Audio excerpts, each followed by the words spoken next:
ओम शांति। आज 22/7/24 प्रातमुरली ओम शांति बाप दादा मधुबन। आज महावाक्य बाबा कहले मिठे बच्चे देही अभिमानी हेबा द्वारा तुमे शीतल होइजिब, विकारर दुर्गंध समाप्त होइजिब, अंतर्मुखी हेबा सहित फूल भली मध्य होइजिब। आजिर प्रश्न, बाप दादा सब पिलांकु केउ दुईटी वरदान देउछंती, सेगुड़िकु स्वरूप आनिबार विधि कौन? उत्तर, बाबा सबु पिलांकु शांति एवं सुखर वरदान देउछंती। बाबा कहउछंती पिला माने तुमे माने शांति रे रहिबार अभ्यास कर। जदि केही तुमको ओलाटा सीधा कथबार्ता करुछि तेबे तुमे तार जवाब दियो नाही। तुमको शांत होई रहिबाकु हेबो। व्यर्थ एवं परचिंतनर कथबार्ता तुमको करिबार नाही। काहाकु भी दुख देबार नाही।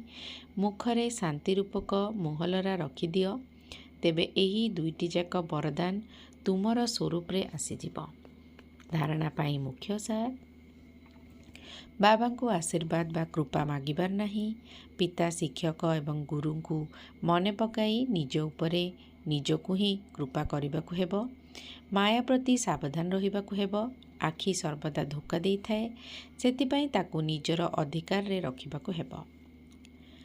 व्यर्थ एवं परचिंतन कथबार्ता बहुत क्षति करि थाए, सेतिपई जेते दूर संभव शांत रहिबाकु हेबो। मुखरे मोहलरा रखिदेबाकु हेबो। केबे हेले ओलटा पाल्टा कथा कहिबार नाही। निजे अशांति हेबार नाही किंबा काहारिकु अशांत करिबार नाही। आजिर वरदान, बाबांकर सहयोग द्वारा सुळीको कंटा करुथुबा सदा निश्चित एवं ट्रस्टी भव।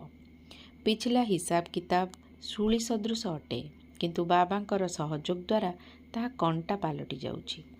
परिस्थिति गुड़िक तो आसिब निश्चित, काहींकि ना सबुकिछि एइठारे ही चुक्त करिबाकु हेबो, किंतु बाबांकर सहयोग सेगुड़िकु सुळीरु कंटा करिदेउछि। बड़ कथाकु छोट करिदेउछि, काहींकि ना बड़रु बड़ पिता साथीरे अछंती।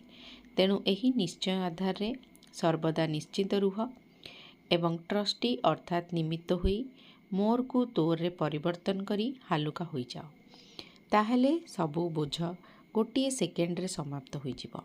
आजिर स्लोगान, शुभ भावनार स्टॉक द्वारा नकारात्मक कथा को सकारात्मक रे परिवर्तन कर। ओम शांति।